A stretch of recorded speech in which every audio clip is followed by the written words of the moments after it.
السلام عليكم ورحمة الله وبركاته. كلا وناكسن أصحابي ميلكستو أتوكتان جمعة وناكسن تاريخ ذو ما أنتوا صدن كبشة أغسطو ومال النمو جمعة برنامجكم واكي صباح نمو وبرنامجكي ugu ريي برنامجدا aynu idiin soo gudbinayno maanta hadii Allah uu dilay ka raali noqdo qodobo muhiim ah ayaan barnaamijka idinkugu hayaa maxaa ka soo kordhay xaaladda gobolka bariga dhexe dagaalkii ka socday daanta galbeed halkee wax marayaan hogaamiyihii kooxda Xamaas ee ka dagaalamaysa daanta galbeed gaar ahaan magaalada Jiniin oo Israa'iiliyiintu ay sheegeen inay dileen iskoorimaadyo culus oo ka soconaya qaybo kale oo ka mid ah xaafadaha daanta galbeed haddaba wararkii ugu dambeeyay dagaal qaraar oo socda maalinkii afraad ayaanu barnaamijka idinkugu soo gudbin doonaa waxaa sidoo kale barnaamijkan idinkugu haynaa warar ay sii daayeen qaar ka mid ah warbaahinta Israa'iil maanta oo si weyn loo hadal hayo 15 askari oo ka tirsan ciidanka Israa'iil ayaa diiday inay dib ugu laabtaan magaalada Gaza waxaan ku soo aragnay anooga filan taagay haddaba sheeko cajiib ah oo ku saabsan ciidankaas iyo saraakiishooda oo qoorta iskula jira barnaamijka ayaan iyana idinkugu faahfaahin doonaa waxaa sidoo kale barnaamijka aan idinkugu hayaa warbixino kale oo xiiso leh wixii soo kordhana barnaamijka waan idinkula socodsiin doonaa Safari Remit waxay ka caawinaysaa inaad reerkaaga iyo saaxiibada ku nool dalal dhowr ah aad gaarsiisid wixii aad ugu tala gashay ilaa iminka wadamada ay xawaalada kugu diri karto waxaa ka mid ah Kenya, Soomaaliya, Uganda, Djibouti, Ethiopia, Sudan, South Sudan, Tanzania iyo Turkey. qiimahana aad ayuu u jaban yahay marka loo eego shirkadaha kale ee ka shaqeeya xawaalada. Xawaaladan waa online. Internet Plus waa adeeg ay macaamiishu ka heli karaan internet fiber ah oo xawaarihiisu yahay 20 megabytes per second. ayna la socdaan receiver ay ku jiraan in ka badan 4,000 oo kanaal iyo 100 daqiiqado oo ah ku hadal bilaash ah.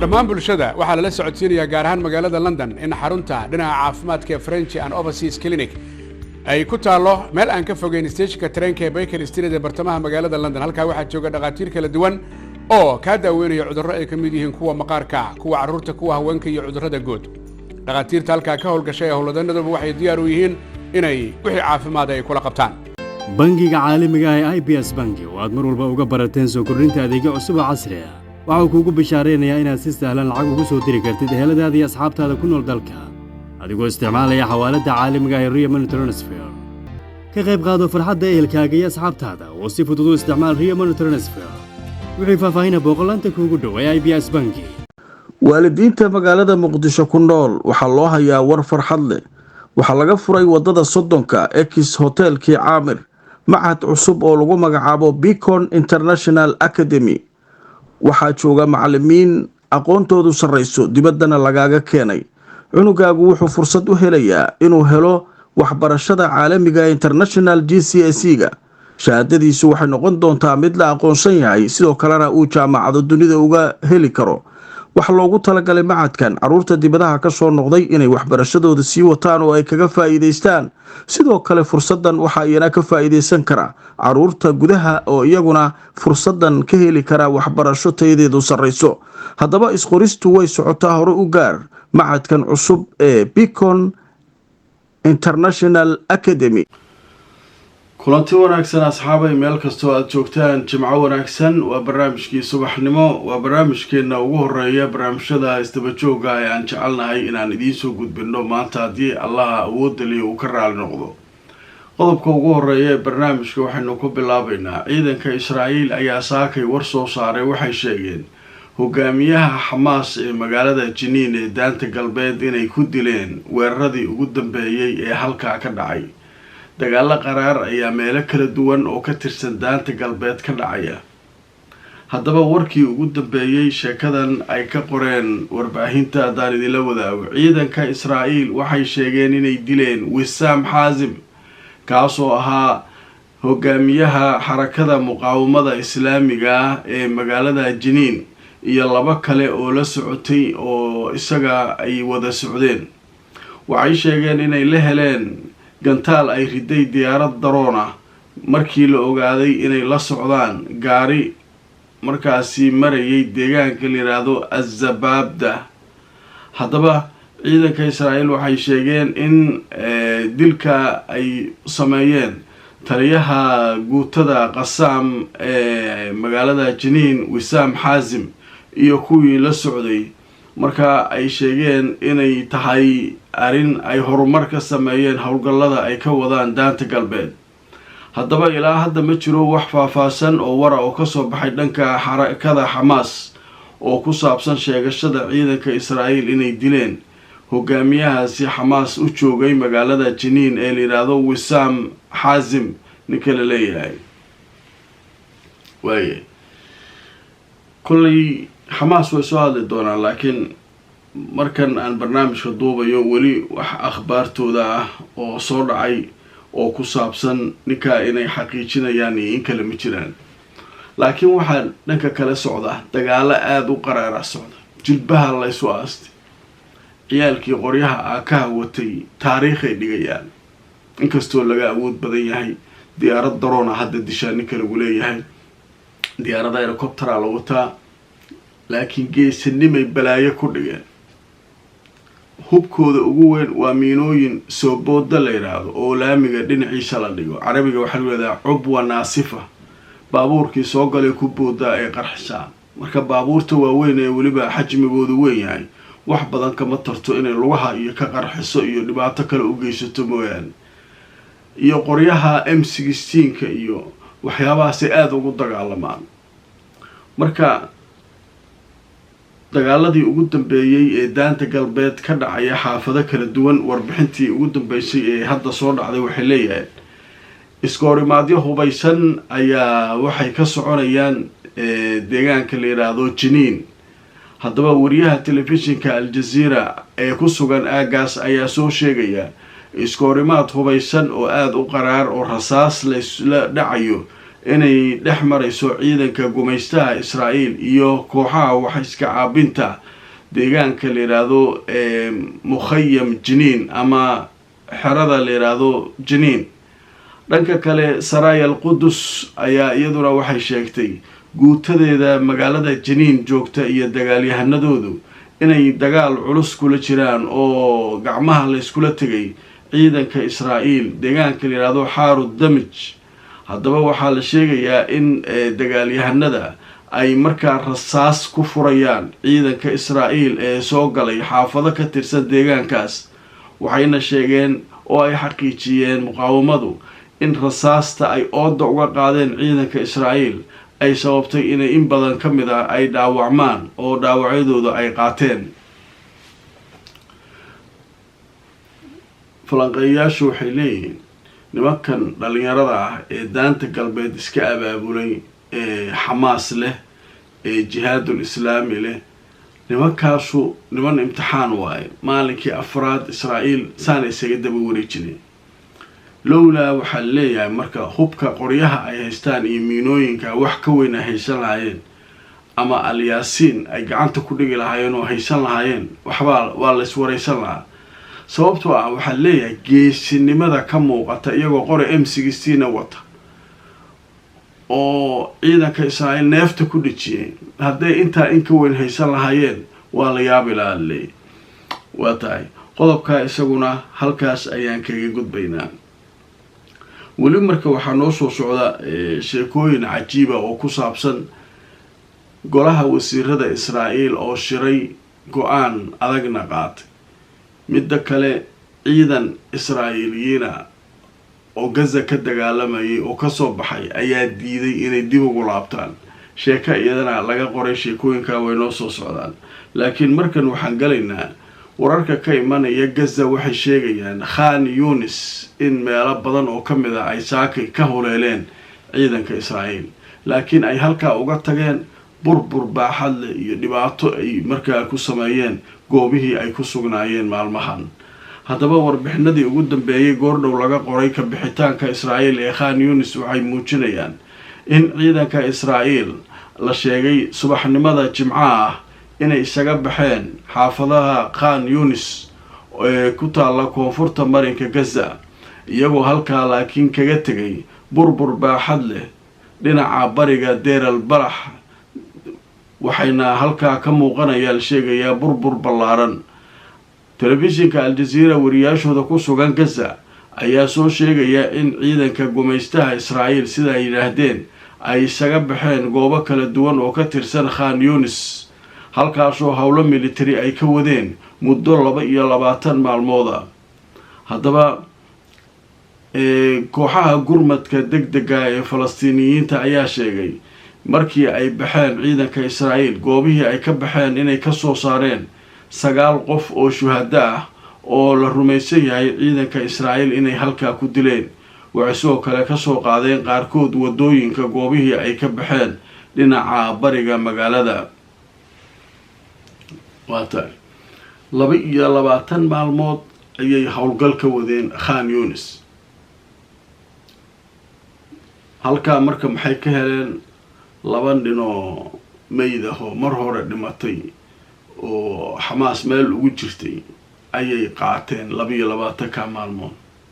nagtana waa la iska geliyay inta baabuuru laga gubay inta video ay soo dhigeen marka la yiraahdo Al-Qassam maalmihii ay joogeen way yaabaysaa.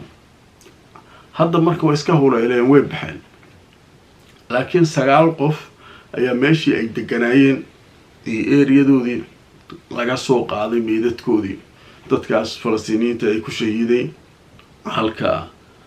waxaa kaloo la sheegayaa burbur baaxad leh inay eeriyada ama aaga dhan u geysteen guriyii dhan ay burburiyeen.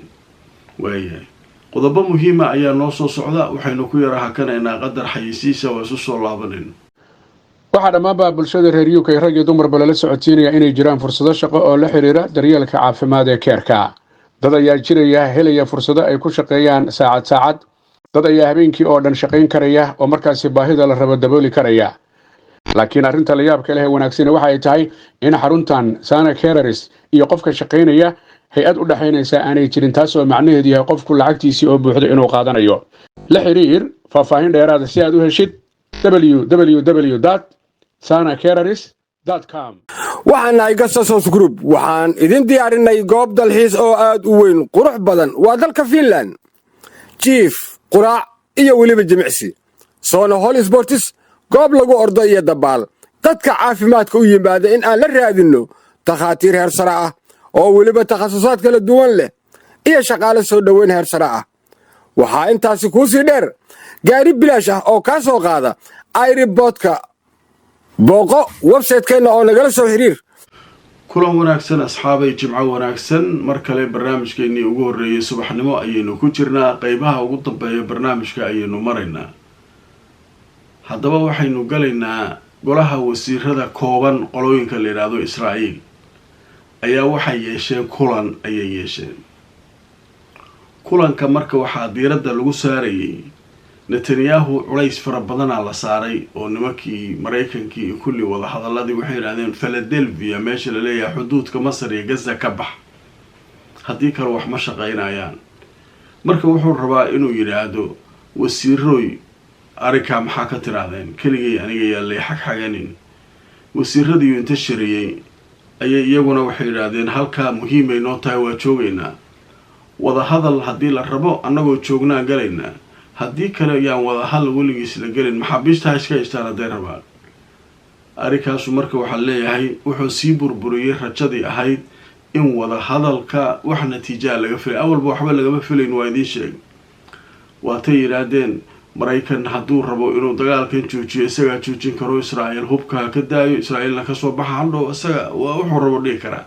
laakiin baashaan waxay awalba iska daba wareegahayd lagooyo iyo shirqool Xamaas lala maaganaa ilaahay baa badbaadiyay leeyihiin dadka maaragtay wax falanqaynaya waxay leeyihiin in maxaabiista laga soo qaato oo haddana hawsha halkeedii laga sii wado.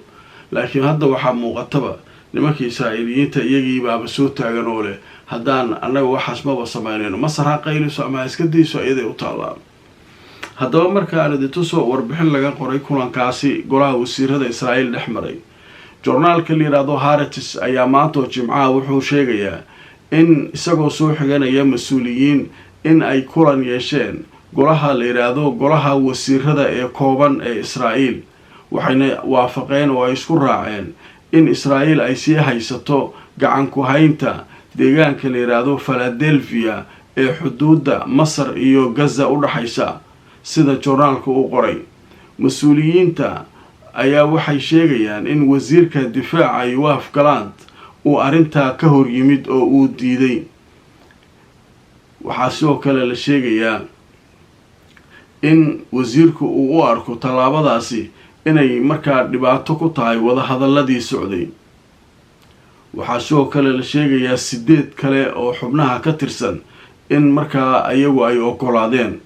haddaba golaha wasiirada kulankoodaas ayaa wuxuu ahaa mid muhiim u ah Israa'iil oo arrintaa looga hadlayay. joornaalka wuxuu sheegay in golaha wasiirada ee kooban ay markaa sheegeen in la sii joogi doono oo aan marnaba laga bixi doonin Philadelphia. marka wasiirka gaashaandhigga isagoo hore idinkugu sheegay macalinka weynaa meesha keensaday. macalinka weyn sida uu wax u rabo ayuu mar walba isagu taageeraa. marka wasiirka gaashaandhigga waa diiday, laakiin 8 kale iyo wax kale iyo kulli waxay yiraahdeen anagu hawsha maaratay in la sii joogaa rabnaa meesha. taa marka waxay ka dhigan tahay wada hadaladii la wadwaday sheekadoodii inay iska dhamaatay, sababtoo ah Masar iyo Xamaas iyo kulli iyo dhaxdhaxaadayaasha maca Mareykanku waxay rabeen in meesha laga baxo Philadelphia le. Israa'iilna way diiday. hadda golihii wasiirada koobna ayaa shiray. marka Netanyahu wuxuu leeyahay keligay ma aha, wasiiradii xataa diiday.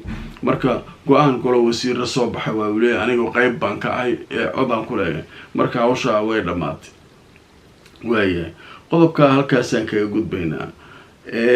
qodobka kale ee xiisaha leh ee barnaamijka aan kusoo gabagabaynayo waxay tahay warbaahinta Israa'iil saaka waxay qorayaan, waxay leeyihiin 15 askari inay dagaalka ku laabtaan way diideen. laba marka scenario, laba sheeko ayaa socota oo ilaa hadda ciidanku maysan xaqiijinin oo ciidamada Israa'iil ayaa war laga rabaa. warbaahinta Israa'iil labada marka waxay leeyihiin ciidankan fasaxay soo qaateen, siday doonaan ha ku soo qaateen. markii fasaxoodii dhacay oo waqtigii dhamaaday ku laabta shaqadii markii la yiri waa diideen. waxay meesha waxaan ku soo aragnay abarteeday ka tahay. taas marka waxaa qoraya qaar ka mid ah warbaahinta.